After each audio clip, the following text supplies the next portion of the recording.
तारखेला सकाळी 4ला रिझल्ट लागला. 5 तारखेला सकाळी 6च्या फ्लाईटने दिल्लीला गेलो आणि 2-3 दिवस दिल्लीत राहिलो. 7 तारखेला आलो आणि पुन्हा 7 तारखेला संध्याकाळी शपथविधीसाठी पुन्हा दिल्लीला गेलो आणि तिथून आल्यानंतर पूर्ण लोकसभेचा 2 वेळा मी प्रवास केला. मी थांबणाऱ्यातला माणूस नाही, मी माणसातला माणूस आहे आणि मी अतिशय जबाबदारीने सांगतो की कोणी निवडून आला असेल त्याच्याकडे लोक जाणार नाही, तेवढी लोक अजून माझ्याकडे कामासाठी येतील या बाबतीत माझ्या मनामध्ये आणि जनतेच्या मनामध्येही तीळ मात्र शंका नाही. त्याच्यामुळे मी न थांबता काम करत असतो. म्हणून लोकांचा आशीर्वाद निश्चितपणाने मिळेल.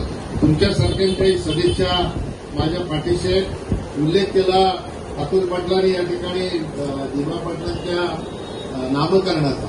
आता देवेंद्रजी मला वाटतं इथंच आले होते पनवेलला, तेव्हा त्यांनी सांगितलं. एकदा विषय असा आहे की राज्य सरकारनं केंद्र सरकारकडे विधिमंडळामध्ये एकदा ठराव पास करून केंद्राकडे प्रस्ताव पाठवला की केंद्र सरकार त्या नावामध्ये बदल करत नाही.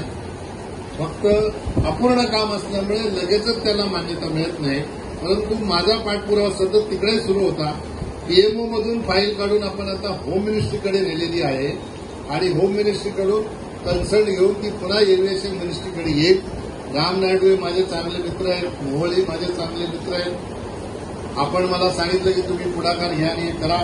तुम्ही सांगाल त्या दिवशी पुन्हा आपण दिल्लीला जाऊन दिवा पाटलांच्या नावावर एकदाचं शिक्कामोर्तब करून आणून खऱ्या अर्थाने आपल्या भूमिपुत्रांचं हे आपल्यासाठी निश्चितपणाने ही गौरवास्पद गोष्ट आहे.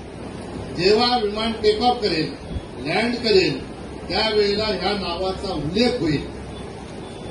भले काही लोकांना वेदना होणार असतील, पण जो भूमिपुत्र आहे त्या भूमिपुत्राची छाती निश्चितपणाने गर्वाने फुलेल. कारण आज या विमानतळावर मी उतरतो, त्या विमानतळाला जे नाव आहे ते माझ्या भूमिपुत्राच्या नेत्याचं नाव आहे. अशा प्रकारचा गौरवास्पद अनुभव निश्चितपणाने आपल्याला त्यानिमित्ताने येईल.